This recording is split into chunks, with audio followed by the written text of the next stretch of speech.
तर कालच्या व्हिडिओमध्ये मी तुम्हाला सांगितलं होतं, की माझ्या भावाला असं झालं होतं आणि 2 महिने झाले होते बरं का. 2 महिने निघून गेले आणि ह्या दुःखातून निघणं आमच्यासाठी सगळ्यांसाठी ना खूप कठीण होतं. आईचं तर खूप जास्त कठीण होतं, पण आमच्यासाठी पण तसंच होतं. म्हणजे पहिल्यापासून मी बघत आले होते आणि लहानचे मोठे आम्ही सोबत झालेलो आणि अचानक एक माणूस आपल्याला सोडून जातोय. तो आयुष्यात आपल्याला कधी दिसणार नाहीये, असं जर आपल्याला माहिती झालं ना, तर खूप वाईट वाटतं मनाला. आणि इतकं ना म्हणजे सगळ्यांच्या मनात आहे ना वेगळीच एक आठवण होती. सगळे खूप म्हणजे हे करायचे, पण एकमेकांकडे कोणीच व्यक्त करत नव्हतं. म्हणजे व्यक्त केलं, की म्हणजे आठवण यायची, रडणं हे सगळं चालू राहायचं. म्हणून कोणी ना म्हणजे एकमेकाला सांगायचं नाही. फक्त इतकंच सांगायचं, की नाही आता हे सगळं सोडून आहे ना आपल्याला पुढं चालायचं आहे. म्हणजे मागचा विचार करून काहीच फायदा नाहीये. पुढचं जे आहेत ना ते आपल्याला म्हणजे व्यवस्थित करायचं आहे. हे सगळे म्हणजे एकमेकाला सांगायचे. म्हटलं ठीक आहे. कसं तरी करून आहे ना आपल्याला या दुःखातून निघायचं आहे ना आईला आपल्याला काढायचं आहे. कधी-कधी तर असं वाटायचं, की "का रे देवा तू असं आम्हाला आयुष्य दिलंय? इतकं कठीण आयुष्य नकोय मला. हे मला आता बघता येत नाही." असं अक्षरशः मी एक लहान लेकरासारखी देवाकडे रडायची, की "तू असं का आम्हाला म्हणजे ह्या घरात असं जन्माला दिलंय, की नुसतं दुःखच आहे आणि तेच मला बघायचं आहे." आणि तेच विचार करत आहे ना खूप जास्त रडणं मला यायचं. मी एकटी बसले ना, सारखं माझ्या डोक्यात तेच राहायचं. पण एक असं विचार करायची मी, की आपल्याला हा जीवन आहे ना म्हणजे सारखं भेटत नाही आणि कितीक परीक्षा घेणार देव, एक ना एक दिवस तरी त्याला आपली काळजी येणारच आणि सगळं चांगलं तो करेलच, असं विचार करून आहे ना मी सगळ्यांना म्हणजे सांगायची पण तसं आणि आम्ही सगळे एकमेकांना तसंच सांगायचो बरं का. हळू करून आहे ना ते म्हणजे दिवस आम्ही काढत होतो. म्हणजे कसं तरी करून आहे ना म्हणजे मनात तर दुःख राहतच आपलं, कुठंच मन लागत नाही. पण म्हणजे विसरण्याचा प्रयत्न हळू आमचा चालूच होता. मग माझ्या भावाचं पण लहान्याचं म्हणजे असं झालं, की त्याला रिटर्न तर यावंच लागलं होतं आणि आता त्याचं पुढचं त्याचं पण आम्हाला खूप जास्त प्रश्न पडलेला होता, की आता कसं करायचं? आणि तो आता जाऊ शकत नव्हता. म्हणजे शेतीतले कामं, घरचे कामं हे सगळं त्याला पण बघायचे होते आणि आईला पण तो आता एकटा सोडू शकत नव्हता. तर इथेच तो संभाजीनगरला राहिला. म्हणजे इथं लॅब वगैरे लावली आणि घरी तो अपडाऊन करायचा. म्हणजे कधी जाणं, कधी मम्मी करायची म्हणजे शेतातले कामं असं करून ते आता सांभाळायचं होतं त्याला. आणि त्याचं पण आहे ना खूप मोठं नुकसान झालं. म्हणजे काहीतरी त्यानं वेगळं केलं असतं. खूप मोठ्या पदावर तो राहिला असता, पण तसं काही झालं नाही.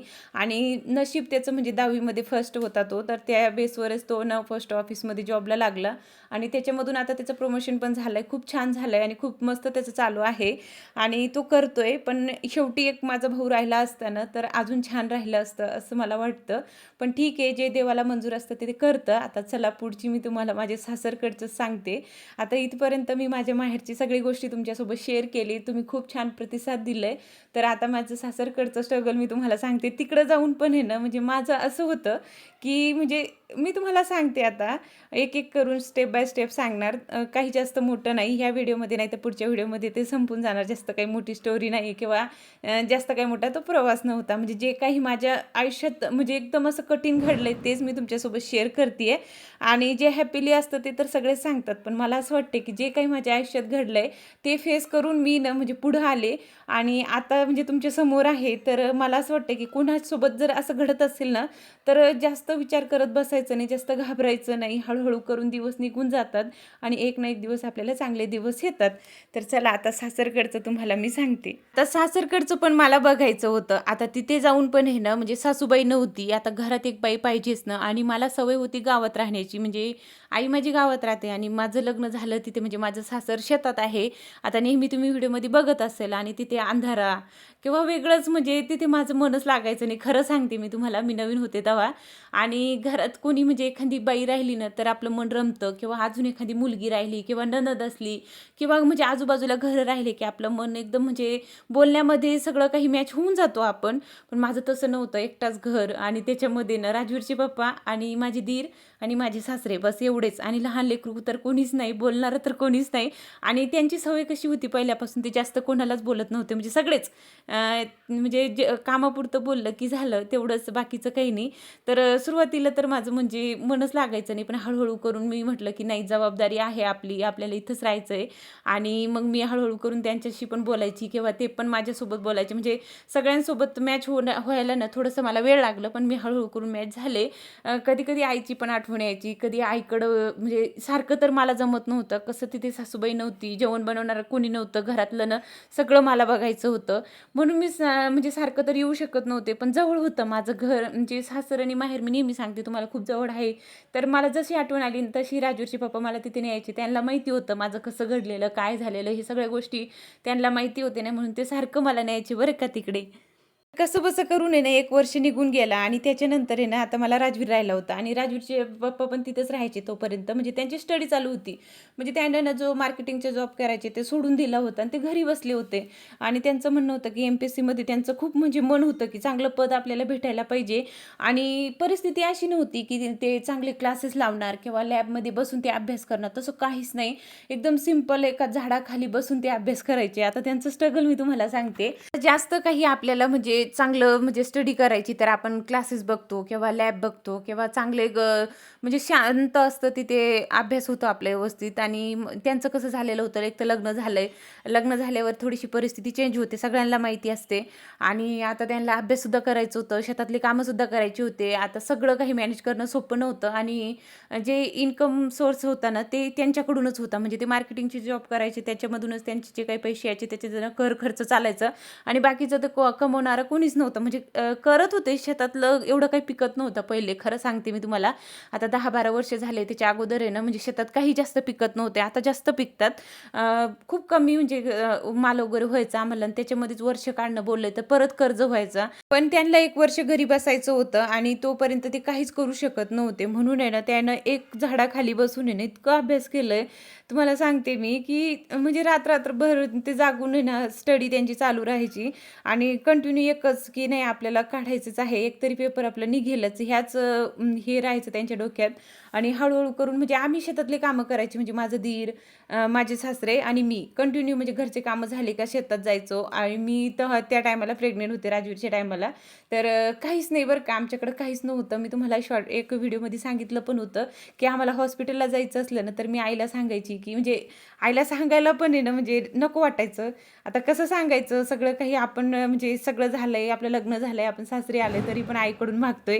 पण माझ्या आईला माहिती होतं, मी छोट्या-मोठ्या गोष्टी सांगायची ना, तर आईला सगळ्या गोष्टी माहिती होत्या. तर आई म्हणजे समोरूनच म्हणायची, की "नाही घेऊन जा, कसं सोनोग्राफी करणं गरजेचे आहे, सगळे टेस्ट करणं गरजेचे आहे, मेडिसिन घेणं गरजेचे आहे." माझ्या आईला सगळं माहिती होतं, तर ती आम्हाला द्यायची.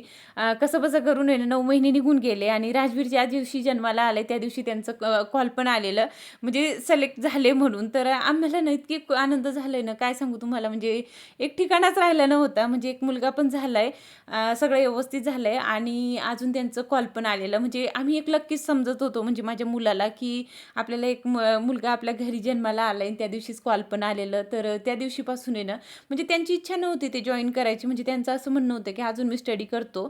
पण माझं म्हणणं होतं, की नाही तुम्ही आता जॉइन करून घ्या. कसं म्हणजे इतके दिवस बसणं पण शक्य नव्हतं. घरची परिस्थिती पण खूप नाजूक होती. मग ते बोलले, की "हो, मी आता जॉइन करून घेतो." पण आता तिथून पुढं पण माझं इतकं कठीण होतं ना खूपच जास्त. इतके दिवस तर मी काढून घेतले होते. कसंबसं करून आहे ना मी तिथं ते होते म्हणून राहायची, म्हणजे मस्त वाटायचं. पण आता त्यांचा जॉब आहे ना मुंबईला होता. आता मला मुंबई बोलले, की माझं पहिलेच म्हणजे डोक्यात तेच चालत होतं, की आता ते चालले जाणार तर आपलं कसं होणार? म्हणजे कसं असतं, आता आपण म्हणतो ना, की नवरा असलं की जंगलामध्ये पण राहू शकतो, तसं असतं. त्यांचं वेगळंच असतं, म्हणजे आपली बॉन्डिंगच तशी असते. तर प्रश्न तर मला पडलं होतं. आता मी यांना सोडून तर जाऊ शकत नव्हते. म्हणजे कसं माझे सासरे आणि दीर ते कुठं राहणार? मग ते कसं जेवणार? हे माझ्या डोक्यात तर प्रश्न होतेच आणि परिस्थिती तर आपण पाहिलेली आहे. आता त्यांचं कसं होणार? हे डोक्यात होतं आणि सगळ्यांनाच तोच वाटत होता, की आता तसं काहीतरी वेगळंच घडेल. पण मी म्हटलं ठीक आहे. माझ्या आईचं पण म्हणणं होतं, की आता सध्या तरी तुला इथंच राहावं लागेल जोपर्यंत तुझं दीराचं लग्न होत नाही. डिलिव्हरी झाल्यावर आहे ना, मी फक्त आणि फक्त 15 दिवस आईकडे राहिले आणि त्याच्यानंतर ते मला घ्यायला आले. तर माझ्या आईचं नाही म्हणणं होतं. माझ्या आईचं म्हणणं होतं, "इतक्या लवकर नेऊ नका. एक तर पावसाळ्याचे दिवस आहे, ती कशी करणार?" पण ते बोलले, की "आमच्या जेवणाचे खूप प्रॉब्लेम होतात आणि तुम्ही पाठवा म्हणून." तर आईनं मला पाठवून दिलेलं आणि मी तिकडे गेले आणि 15 दिवसाचीच खरं सांगते मी तुम्हाला, मी शेतात जायची. म्हणजे माझे सासरे राजवीरला सांभाळायचे घरी आणि मी शेतात कामं करायला. दिवसभर कामं करणं, संध्याकाळचं जेवण बनवणं, हे सगळं काम माझं रुटीन चालू होतं आणि राजवीरचे पप्पा 2 महिन्यानंतर जाणार होते. म्हणजे इतक्या लवकर ते बोलवत नाही. ट्रेनिंग वगैरे असते. मग नंतर त्यानं बोलवलं आणि त्यांना मुंबईला जायचं होतं. आता ते मुंबईला जाणार होते म्हणून तर मला इतकं वाईट वाटत होतं खूपच जास्त. पण त्यांना जावंच लागणार होता. तर तेही निघून गेले आणि त्याच्यानंतर आहे ना, मी आता राजवीर थोडासा मोठा झाला होता म्हणजे 2 महिन्याचा झाला होता. तर आम्ही त्याला ना शेतात न्यायचो. म्हणजे एका झाडाखाली झोका बांधलं, की त्याच्यात टाकून दिलं, की दिवसभर कामं करणं आणि संध्याकाळचं ना म्हणजे एक टाईम ते कॉल करायचे, जास्त काही नाही. तिथे तसं चालत नाही ट्रेनिंगमध्ये. तर एक टाईम ते कॉल करायचे, त्याच्यामध्येच बोलून थोडंसं म्हणजे मन समाधान व्हायचं. आणि नंतर जे काही माझी रुटीन होती ना, ते खरंच मी खूप कष्ट केले. मी स्वतः पण म्हणते. म्हणजे मला असं वाटायचं, की नाही थोडे दिवस आहे निघून जाणार. आपण इतके वाईट दिवस काढलेत, मग हे का काढायचे नाही? म्हणून मी तिथंच राहिली आणि ते सारखं यायचे बरं का, 15 दिवसात, 8 दिवसात रिटर्न यायचे ते. म्हणजे जसं सुट्टी राहिली ना तशी. आणि आता राजवीर पण मोठा झाला होता. म्हणजे 4-5 महिन्याचं बोलले, तर मग त्याच्यामध्ये माझं पण मन रमून जायचं. म्हणजे खूप छान वाटायचं. एक लहान लेकरू आलं तेव्हापासून आमच्या घरात वातावरण पण थोडंसं चेंज झाला होता. म्हणजे सगळ्यांचं बोलणं वगैरे. नाहीतर पहिले तर एकमेकाला कोणी बोलायचंच नाही, म्हणजे जास्त बोलायचं नाही. मी माझं किचनमधले कामं आवरले, की म्हणजे झालं माझं काम पण. आणि ते पण त्यांचं म्हणजे जेवण वगैरे करून घेणं किंवा शेतातले जे काही काम आहेत ते करणं. म्हणजे जास्त बोलणं चालणं होतच नाही. पण राजवीर झाल्यावर थोडंसं म्हणजे खूप चेंज झाला होता. म्हणजे एकमेकांना सगळे बोलायचे किंवा लेकरं घरात राहिले ना तर वेगळीच रोनक असते. मग हळू करून आहे ना कसंबसं मी असेच दिवस काढायचे. म्हणजे शेतात जाणं, कामं करणं. अशी मी 3 वर्ष काढलेत. एक दिवस नाही तर 3 वर्ष. आणि आमच्या सगळ्यांचं एकच म्हणणं होतं, की एकदा माझं दीराचं लग्न झालं ना तर मग टेन्शन राहणार नाही. तिथं कोणीतरी एक जेवण बनवणारी तर येणार. मग ती जेवण बनवणार तेव्हा मी जाऊ शकते. तसं मी त्यांच्यासोबत पण जाऊ शकत नाही आणि त्यांची बदली वगैरे किंवा इकडे येण्याचं म्हणजे चान्स नच होता. म्हणजे तो जॉबच मुंबईचा होता. तर त्याच्यामुळे तर ते शक्य नव्हतं. म्हणून आम्हाला असलेच दिवस काढायचे होते आणि मी पहिल्यापासून इतकं स्ट्रगल केलं होतं, इतकं मी म्हणजे त्रास काढलं होतं. तर म्हटलं आता थोडंच आहे, पण वेळ निघूनच जाणार. म्हणून आहे ना मी म्हणजे जे काही माझी डेली रुटीन होती, स्वयंपाक करणं, लेकरूला सांभाळणं, शेतात जाणं, शेतातली कामं करणं, जे काही म्हणजे माझ्या सासूबाई कुठं जात असेल किंवा म्हणजे कोणत्याही कार्यक्रम असू द्या, सगळ्यामध्ये मॅच होणं, हे सगळं काही मी सांभाळायला लागले. हळू करून आहे ना म्हणजे आईकडचं विसरून आहे ना पूर्ण सासरकडे रमायला लागले. तर चला आता पुढचं ना पुढच्या व्हिडिओमध्ये.